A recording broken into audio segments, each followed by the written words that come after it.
There's a version of you that nobody can mess with. A version of you that doesn't flinch when someone comes at you sideways.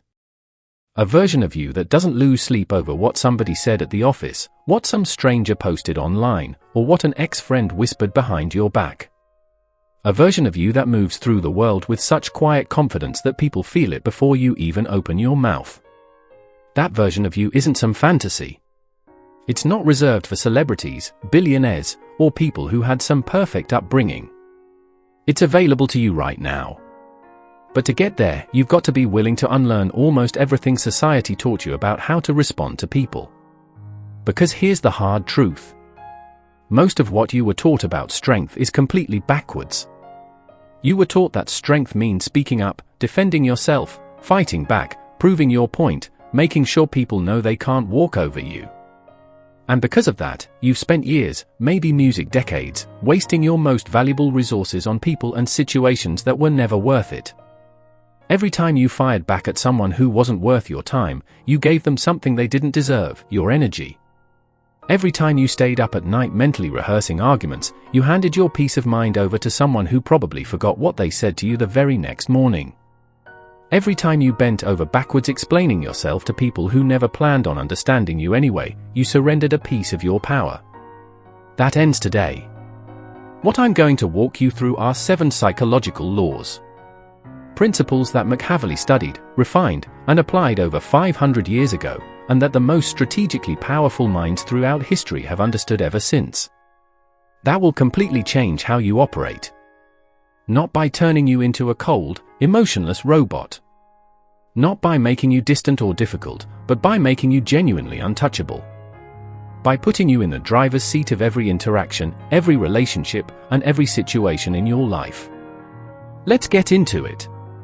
Law 1. Your attention is the most valuable thing you own. Law 1. Your attention is the most valuable thing you own. Most people think their most valuable asset is their time, but time without attention is worthless. You can have all the hours in the world, but if your focus is scattered across drama, distractions, you'll end up broke in the ways that matter most. Here's what nobody ever tells you about attention. Wherever it goes, power follows. Think about that for a second. Every single moment you give someone your attention, your focus, your mental energy, your emotional bandwidth, you are making an investment. And like any investment, the only question that matters is this. What's the return when you respond to someone who disrespected you? What's the return when you engage with someone who's been stirring up drama? What's the return when you spend 3 hours of your evening emotionally chewing on something some coworker said at lunch? What's the return? The answer is nothing. Less than nothing, actually, because you've paid a cost with zero gain. Psychologically powerful people understand this at a cellular level. They treat their attention the way a serious investor treats capital. They don't throw it at every opportunity that comes knocking. They don't spread it thin across things that will never produce results. They are ruthlessly selective. And because of that selectivity, their attention actually means something. When they focus on you, you feel it. When they give you their time, it carries weight. And that weight, that's influence. That's magnetism. Here's the practical shift you need to make starting today. Before you give anything, your response, your time, your emotional energy, ask one question. Does this deserve it? Not, should I be polite? Not, will they think I'm rude if I don't respond? Just, does this deserve my attention? If the answer is no, you move on. No guilt, no second-guessing, no explanation. The people who've built real power in their lives aren't the ones who responded to everything. They're the ones who responded to the right things. They created an invisible filter and only what passed through that filter got access to them. You need that filter. Build it. Honor it. And watch how quickly your energy levels, your focus, and your results begin to transform. Law 2, silence is not surrender. It's domination. 2. Silence is not surrender, it's domination. Let's talk about silence because most people in this culture have a deeply distorted relationship with it. We live in a world that rewards noise. The loudest voice gets the most attention. The person who always has a comeback is considered quick-witted. The person who never backs down from a verbal confrontation is seen as strong. And because of that, most people have learned to associate silence with weakness, with backing down, with losing. But I need you to flip that script, because psychologically nothing could be further from the truth. When someone attacks you and you fire back, what have you actually accomplished? You've validated them. You've confirmed that their words carried enough weight to pull you into the fight. You've entered their arena, played by their rules, and spent your energy on their terms. Even if you win the argument, you've lost something. You've shown them exactly how to get to you. But when someone attacks you and you say nothing, everything shifts. Silence music in the right moment is the most destabilizing response you can give, because the human brain is wired to expect reactions. When someone throws a verbal punch and hits air, it creates a kind of psychological vertigo. They don't know what to do with it. They expected resistance and they got nothing. And that nothing starts to work on them in ways that words never could. They start questioning themselves. Did you see what they said? Did it even bother you? Do you think so little of them that they're not even worth a response? The uncertainty eats at them. The not knowing is genuinely torturous for people who were trying to provoke a reaction. Meanwhile, you've moved on with your life. This is what real psychological strength looks like. Not the loudest comeback, not the most devastating insult, just the calm, quiet signal that says, you don't register. You are not a threat worth acknowledging. You're not even an inconvenience. Machiavelli saw this play out in the courts and councils of Renaissance Italy. The leaders who survived the longest weren't the ones who argued the loudest. They were the ones who knew when saying nothing was the most powerful statement they could make. There's another dimension to this. Every word you speak is information. Every time you explain yourself, you reveal what you care about. Every time you defend yourself, you show people where your soft spots are. And anyone who wants to manipulate you will file that information away and use it against you the next chance they get. Silence gives them nothing. No data, no emotional tells, no map of your vulnerabilities. You become in a very real sense unreadable. And unreadable people are impossible to control. Now, this doesn't mean you never speak. There are absolutely moments that call for your voice, your passion, your presence. But those moments should be chosen, not reactive, strategic, not impulsive. When you do speak, it carries weight precisely because you don't speak carelessly. The goal isn't to be permanently closed off. The goal is to make sure that every time you open your mouth, it means something. Choose your silence. Choose your words. And understand that in many situations, the most powerful thing you'll ever say is nothing at all. Law 3, scarcity is the engine of value. Law 3, scarcity is the engine of value. There's a reason the things we want most in life are things we can't always have. It's not a coincidence. It's psychology. Human beings are hardwired to value what's rare and discount what's abundant. It's baked into our biology. Scarcity signals value. Abundance signals disposability. Most people apply this principle music when they think about products, money, or status. But they completely miss the fact that it applies to them personally, to their time, to their presence, to their availability. Think about someone in your life, maybe from a previous relationship, maybe a friendship, who was always there, always available, always dropped everything when you called, always responsive, always accommodating, always present. How did you feel about them after a while? If you're being honest, probably something between comfort and boredom.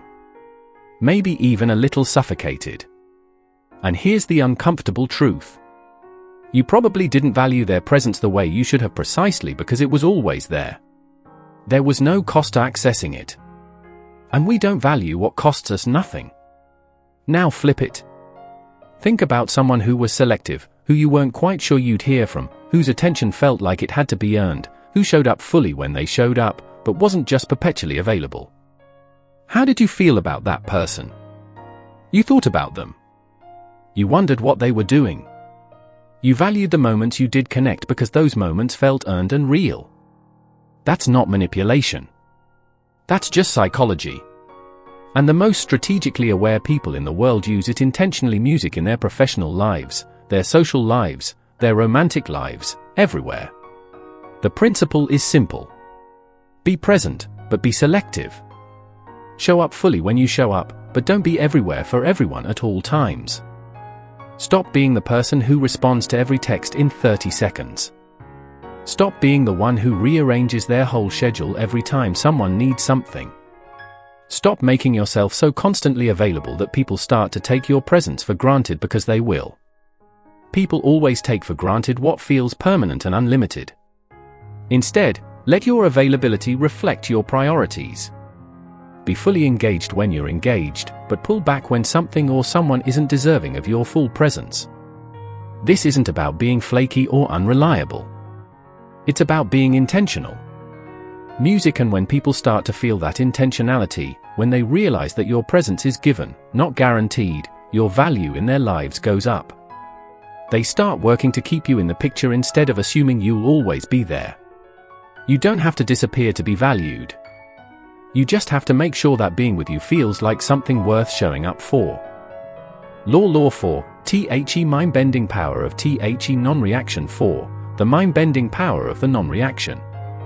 Here's something that the most strategically minded people figured out a long time ago, and it's something that the rest of the world still doesn't fully grasp. Your non-reaction is more powerful than any reaction you could ever have. When someone tries to provoke you, whether it's a direct insult, a passive-aggressive comment, a social media jab, a backhanded compliment, they are executing a strategy. Whether they know it or not, what they're really doing is trying to take the wheel from you. They want to steer your emotional state. They want to make you angry, defensive, embarrassed, or flustered. And the moment you react the way they intended, they've succeeded. You've handed them control. But when you don't react, when you look right through them, when you continue your day completely undisturbed, when you give them absolutely zero acknowledgement that their attempt even landed, something fascinating happens in their mind. The human brain is built around feedback loops. We act and we expect a result. When someone provokes you and you react, the loop closes. They know their action had impact. Music, they learn what works. They file it away. But when you don't react, the loop stays open. There's no closure. Their brain keeps running the same sequence over and over, searching for a resolution that never comes. That open loop is psychologically consuming. It creates a kind of low-grade obsession. They replay the moment. They wonder why it didn't land. They question themselves. And all of that mental energy they're burning is energy they're spending on you while you're spending zero mental energy on them. Let that sink in. They're fighting a battle that you're not even participating in, and they're losing. This is true at every scale. The coworker who makes a snide comment and watches you laugh and move on. The person online who leaves a nasty comment and gets nothing back. Not a response, not even a like, just silence. The ex who tries to get under your skin through mutual friends and finds that their attempts bounce right off you. Non-reaction isn't passive. It's a statement. It says, you have no grip on me. You don't affect my emotional state. You are not in my world the way you want to be. And that statement hits harder than any clapback ever could. Practice this deliberately. The next time you feel the urge to respond to something unworthy, pause, breathe, let the moment pass, and notice how it feels to watch someone's attempt to destabilize you just float by harmlessly. That feeling, that's power. Real, quiet, sustainable power. Law 5, know who to cut and do it cleanly. Law Music 5, know who to cut and do it cleanly. Not everyone in your life deserves to be there. That might sound harsh, but it's one of the most compassionate things you can accept. Because when you allow the wrong people to occupy space in your life, you don't just drain your own resources, you also deprive the right people of your best self. There are 3 categories of people that you need to examine honestly and cut cleanly if necessary. The first category is your adversaries. Not people who disagree with you. Healthy disagreement is valuable. I mean the people who are actively working against you. The ones who smile to your face and undermine you behind your back. The ones who celebrate your stumbles and minimize your wins. The ones who would genuinely prefer to see you fail. The temptation when you identify these people is to expose them, confront them, or publicly call them out. You want justice. You want people to know the truth. But here's the strategic reality. Engaging with them gives them a platform. It makes them relevant. Music, it pulls you down to a level where fighting the battle takes all your energy, leaving nothing for actually winning. The move is to erase them. Not dramatically, not publicly, just quietly and completely. Stop giving them your attention. Stop referencing them. Music, stop letting their existence shape your decisions. And then keep building, keep winning, keep rising, because your success is a far more devastating response than anything you could say to them directly. The second category is the chronic critics. These are people who never create anything, never build anything, never put their own work on the line. They just sit on the sidelines and tear down everyone who does. These people are not your problem. They are not your responsibility. You owe them nothing. Not a response, not a defense, not even a moment of consideration. The only thing critics need is an audience. The moment you stop providing one, they become irrelevant. And here's the beautiful irony. The more you build, the more they'll criticize, and the more that criticism will reveal how threatened they are by your progress. Your success doesn't argue with criticism. Your success makes criticism irrelevant. The third category is the most insidious. The energy drains. These are the people who look like friends, act like allies, but slowly hollow you out from the inside. They always have a crisis. There's always some emergency that requires your emotional labor. Every conversation leaves you feeling exhausted. And whenever you try to establish a boundary, somehow you end up feeling guilty about it. Here's the thing about energy drains. They don't improve. The crises don't end. The problems don't get resolved because what they're actually addicted to isn't solutions. It's attention, your attention. And you've been providing it because you're a good person, because you care, because you don't want to abandon someone who's struggling. But pouring your energy into a bottomless pit doesn't help them. And it absolutely destroys you. Protecting your energy is not selfish. It is survival. You cannot show up fully for the people who actually deserve you if you've been drained dry by the ones who don't. Cut cleanly, not with cruelty, not with a big dramatic announcement. Just quietly, consistently, permanently redirect your energy toward people who add to your life rather than subtract from it. Law 6, build a mind that nothing can penetrate, nothing music can penetrate. The reason people can get under your skin, control your emotions, and pull you off your game isn't because they're powerful. It's because you haven't built the internal architecture that makes you genuinely untouchable. That architecture has a name. It's emotional sovereignty. Emotional sovereignty doesn't mean you stop feeling things. It doesn't mean you become cold or detached from life. What it means is that you are the one who decides what affects you, when, and how much. External events happen, but they don't automatically run your internal world. You are the governor of your own emotional state, not the people around you, not the news cycle, not your critics, and not your circumstances.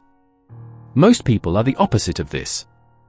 They are what psychologists sometimes call emotionally reactive. Someone says something mildly critical and their whole mood collapses. Someone ignores them and they spiral into insecurity. Someone challenges their decision and they either explode or shut down. Their internal state is almost entirely determined by external inputs, which means anyone who knows how to manipulate those inputs has full control over them. The first step toward emotional sovereignty is radical self-awareness. You need to identify your specific emotional triggers. The precise situations, words, music, or behaviors that reliably knock you off balance. What makes you defensive? What makes you need to explain yourself? What makes you angry enough to do something you'll regret? What makes you seek approval from people who don't deserve to give it? Those triggers are the cracks in your armor. And whether people are doing it consciously or not, they will find those cracks and press on them. The angry person is predictable. The insecure person is manipulable. The person who needs to be right is controllable. Know your cracks. The second step is deliberate desensitization. This means repeatedly exposing yourself mentally, emotionally, experientially to the music things that used to trigger you until they stop triggering you. Not by avoiding them, but by facing them with increasing calm. Someone questions your competence and instead of firing up, you get curious. Someone tries to embarrass you and instead of shrinking, you stay grounded. Someone tries to make you feel small and instead of absorbing it, you just let it slide right off. This takes time. It takes practice. But here's what happens on the other side of that practice. You become genuinely unmanipulable. People will try their old tactics and find they don't work anymore. And when someone realizes that their tools are useless on you, they either develop respect or they leave you alone. Both are excellent outcomes. Emotional sovereignty is the foundation that everything else in this conversation is built on.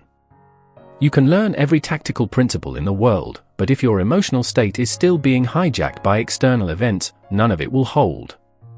Build the foundation first. Music, build it strong and watch how different the world looks when you're no longer a passenger in your own life. Law 7, The Art of Winning Without Moving. Music 7, The Art of Winning Without Moving. Here's the most sophisticated principle of all and in some ways the hardest to internalize because it runs completely counter to everything our hustle-obsessed culture teaches us. Sometimes the most powerful move is no move at all. We've been conditioned to believe that power is action. Music, that winning means fighting. That if you're not constantly producing, performing, defending, and proving, you're falling behind. And so we exhaust ourselves. We fight every battle. We respond to every provocation. We engage every critic. We treat every challenge as an emergency requiring an immediate response. And all of that frantic activity, most of it is wasted energy. Most of those battles weren't worth fighting. Most of those responses weren't necessary. And the cost of all that reactive effort is the depletion of the energy you actually need for the things that matter. Strategic inaction is the discipline of recognizing which situations will resolve themselves if you simply stay out of the way and which ones actually require your intervention. Machiavelli called this one of the highest forms of intelligence in a leader. Knowing when not to act and developing that discernment is one of the most valuable skills you can build. Let me give you a concrete example. Someone is spreading rumors about you. The reactive move is to go into damage control. Reach out to everyone who might have heard. Explain yourself. Defend your reputation.